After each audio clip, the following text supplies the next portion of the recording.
Be me. 31-year-old feminist therapist, PhD in clinical psychology, private practice in a liberal city, specialize in gender studies and mental health. Most of my clients are women dealing with patriarchal trauma, male toxicity, all that. Genuinely believe I'm helping dismantle oppressive systems one session at a time. Single, haven't dated in 3 years by choice.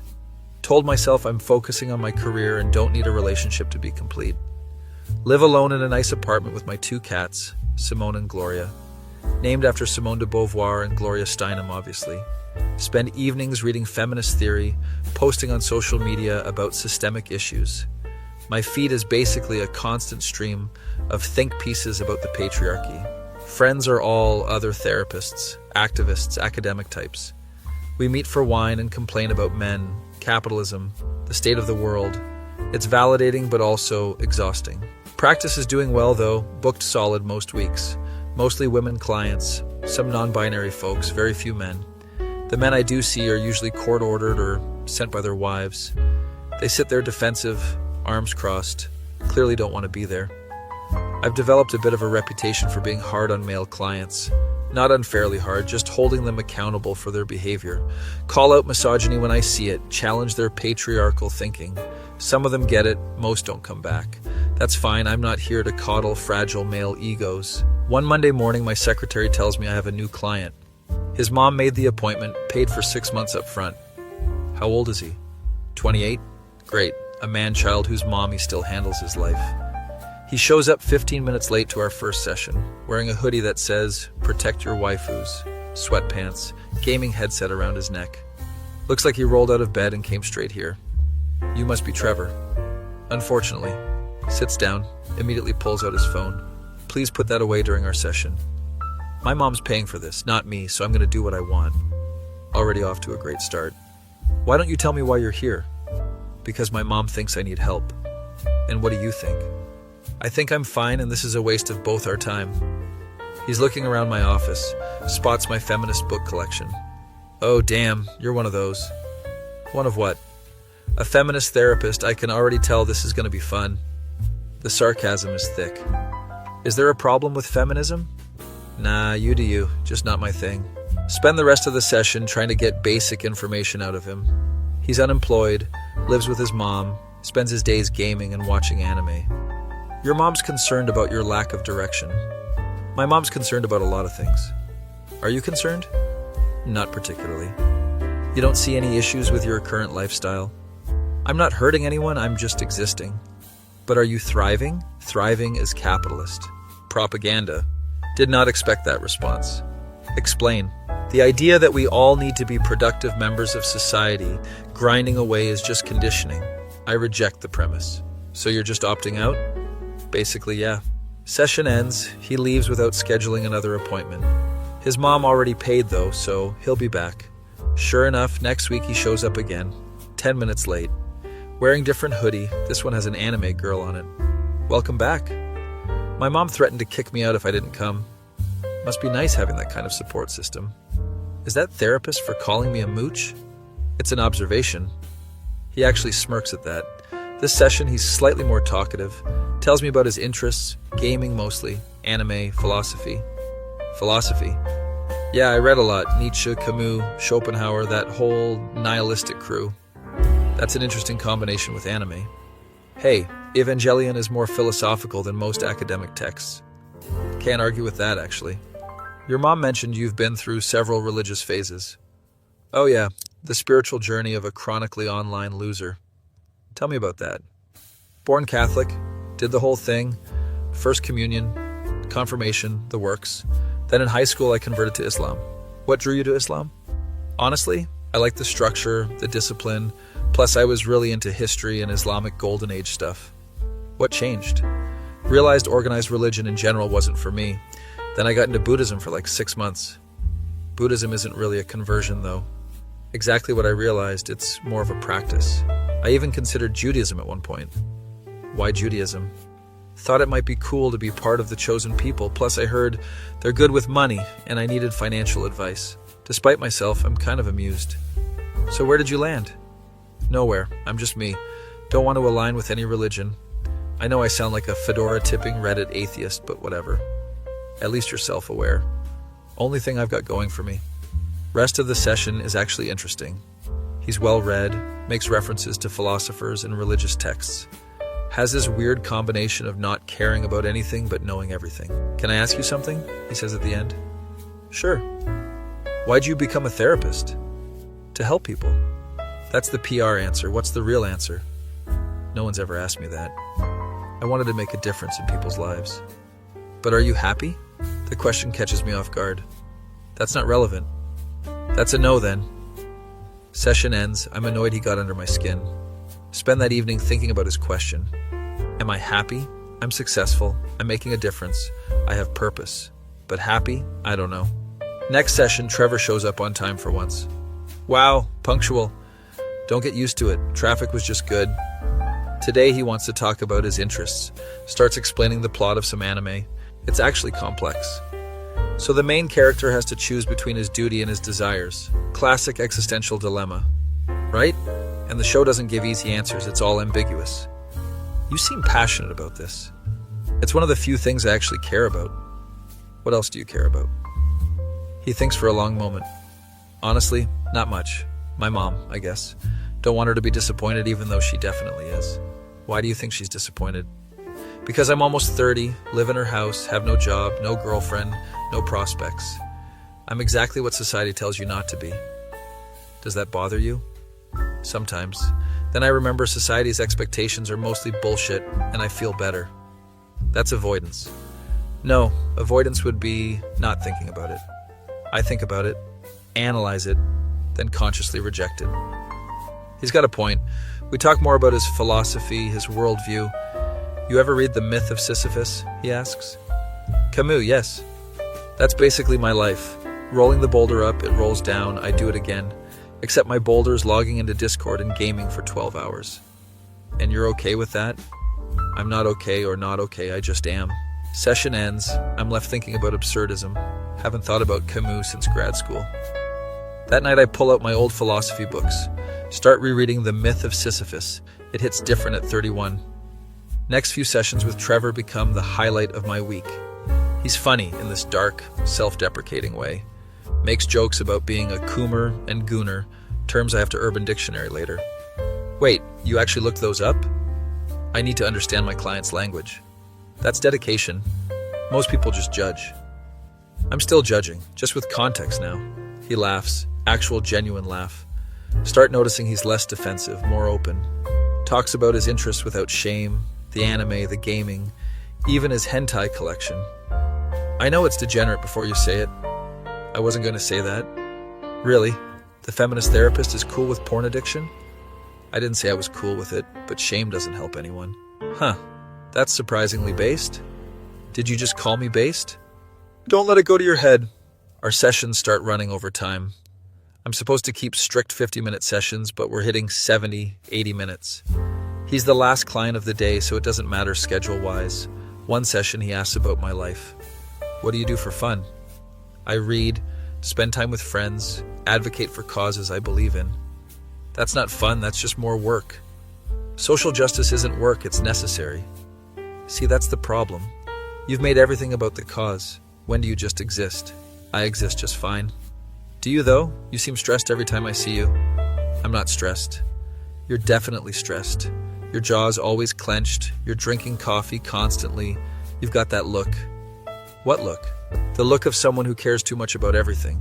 It's too accurate and I hate it. We're here to talk about you, not me. Why not both? You're a person too. Spend the rest of the session deflecting, but he's planted a seed. That weekend I'm at brunch with my therapist friends. We're discussing a problematic tweet, dissecting the language, the implications. Everyone's outraged. I'm outraged. It's our usual dynamic. But I'm also exhausted. One of my friends notices. You okay? You seem distant. Just tired. This work is tiring, but it's important. Is it, though? Are we actually changing anything or just performing outrage? Don't say that out loud. It would be social suicide. Next session, Trevor brings up something interesting. Can I ask your opinion on something? Sure. Do you think men are happier than women? Loaded question. In what context? Just in general. Like my mom works herself to death, stresses about everything, carries the weight of the world. But my dad, before he left, was just kind of vibing. Didn't seem to care about much. That's called emotional unavailability and male privilege. Or maybe it's just not caring about things you can't control. There's a difference between privilege and just being chill. Being chill is easier when society's built for you.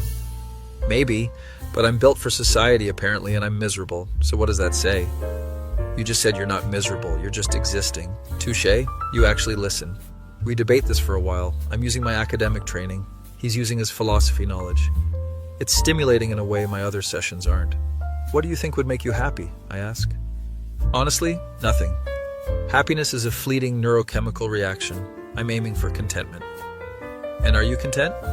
More than you are. He's right, and it pisses me off. Month 3 of seeing Trevor, something shifts. I'm looking forward to his sessions, actually excited when I see his name on the schedule.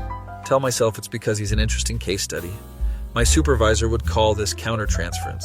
One session, he shows up with coffee for both of us. Figured you could use something better than the office sludge. You didn't have to do that.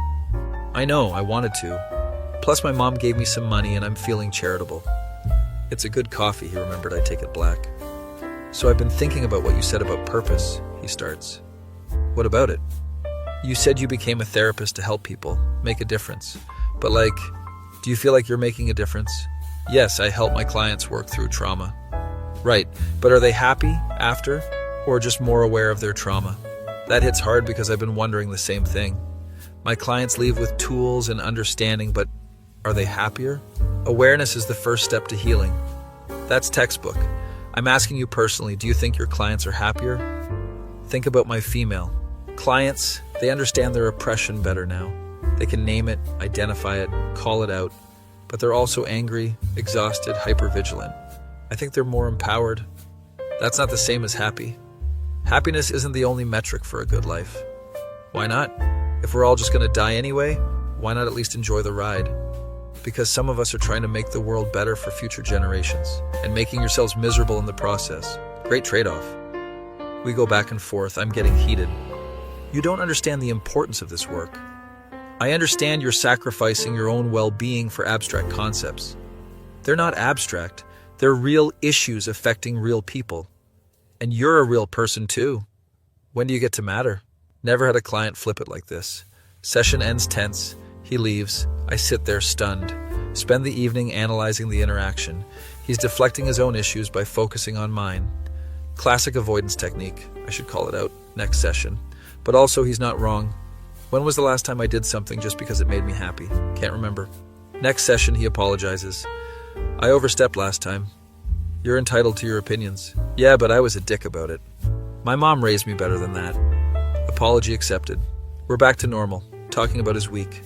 He started applying to some jobs, nothing serious, but it's movement. What changed?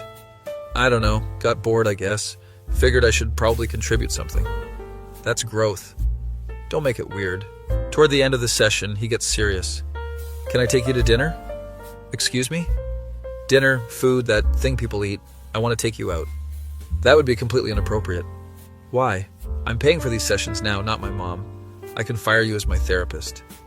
You're firing me? If it means I can take you to dinner, yeah. My brain short circuits. I need to think about this. Cool, think about it. I'll come back next week for your answer. He leaves. I'm sitting in my office in shock. A client just asked me out. A client I've maybe developed feelings for. This is ethics violation territory. I could lose my license.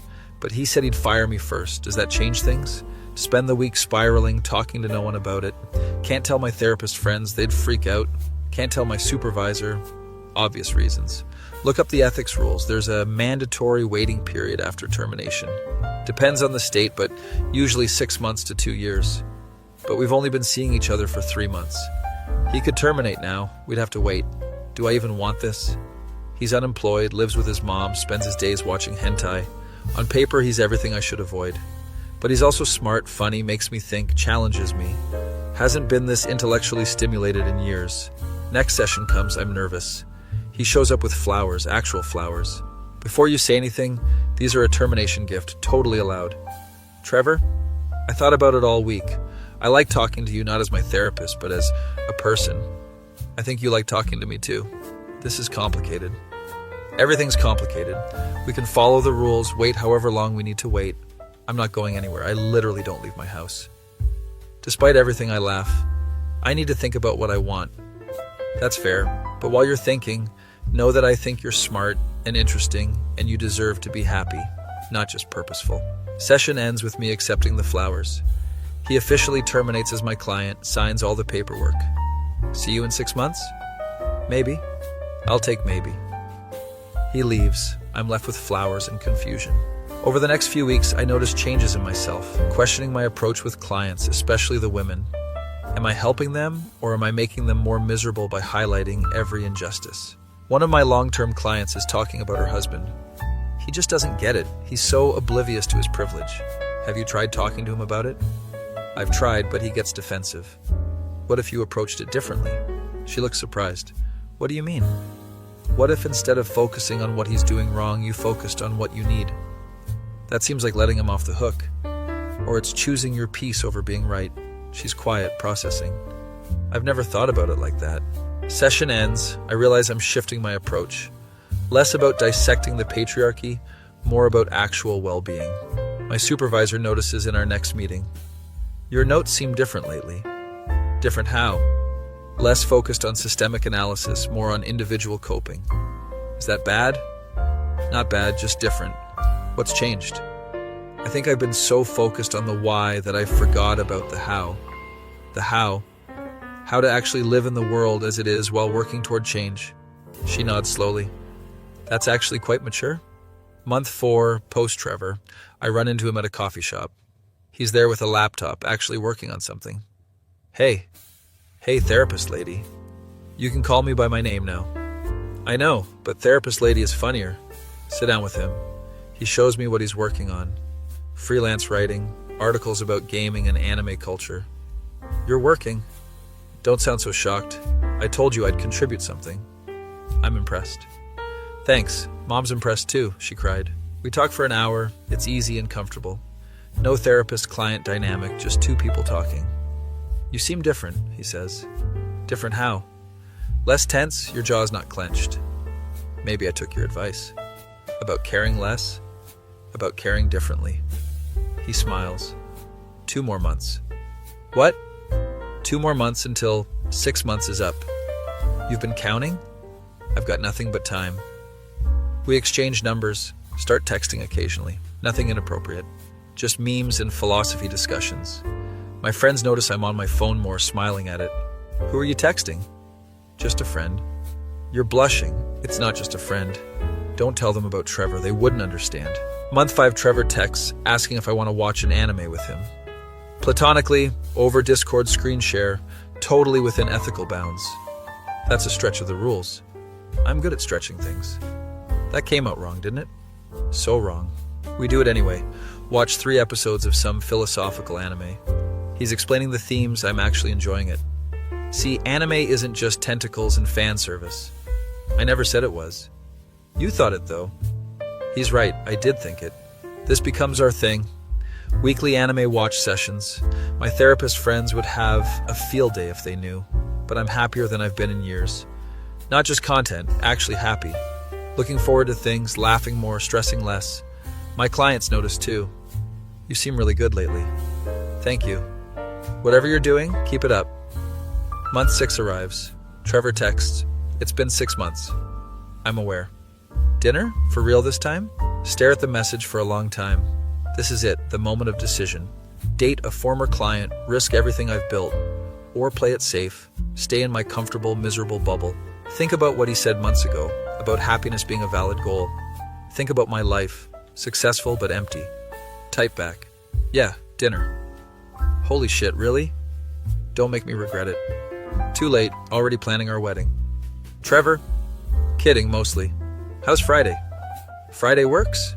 Spend the week overthinking everything. What do I wear? Where are we going? What does this mean?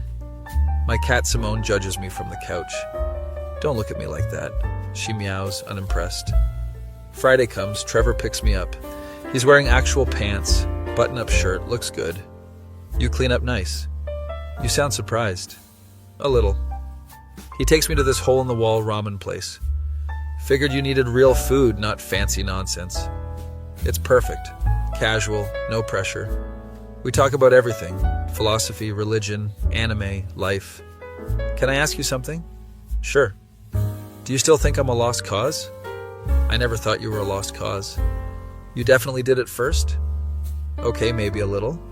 And now? Now I think you're exactly where you need to be. That's very Zen of you. I learned from the best Buddhist who's not really a Buddhist. He laughs, real and genuine. Dinner ends, we're walking to his car. I had a good time. Me too. We're standing there, awkward tension. Can I kiss you? My heart's racing. Yeah. He kisses me, soft and careful. It's nice, really nice. Pull back, we're both smiling. That was okay? More than okay. Cool. Want to do this again? Yeah, I do.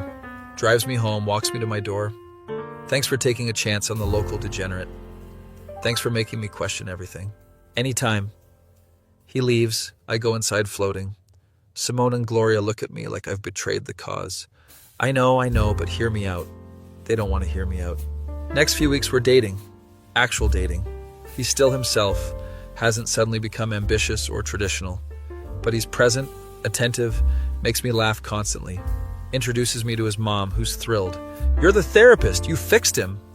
I didn't fix him, he fixed himself. She's being modest, she totally fixed me. His mom loves me, keeps asking when we're getting married. Mom, we've been dating 3 weeks. So, when you know, you know. My friends finally meet him. It's a disaster. They're clearly judging, asking passive-aggressive questions. So what do? Freelance writing, mostly about anime and gaming culture. That's interesting. No one thinks it's interesting. Trevor handles it like a champ, making self-deprecating jokes. I know I'm not what you expected. I'm barely what I expected. One of my friends pulls me aside. Really? This is what you're choosing? Yes.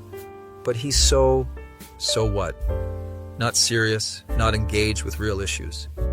He's more engaged than you think, just differently. I hope you know what you're doing. I don't, but I'm happy. She doesn't have a response to that. Over the next few months, my entire worldview shifts.